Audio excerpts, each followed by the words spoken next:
భవనాన్ని ఈడ్చుకొచ్చి ఈ గదిలో మార్చి మళ్ళీ కట్టారో ఏమో మాయజాలము తెలుసు మంత్రకారడి తెలుసు రెంటి కన్న ఇది ఇంకోటేమో నీలాకాశం నేలాకొస్తే ఇట్టాగే ఉంటాదో ఏమో ఈ సంతోషం దాచాలంటే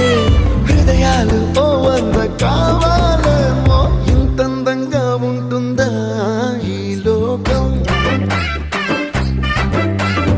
ఇన్నాళ్ళు ఈ మనసుకి తెలియాలే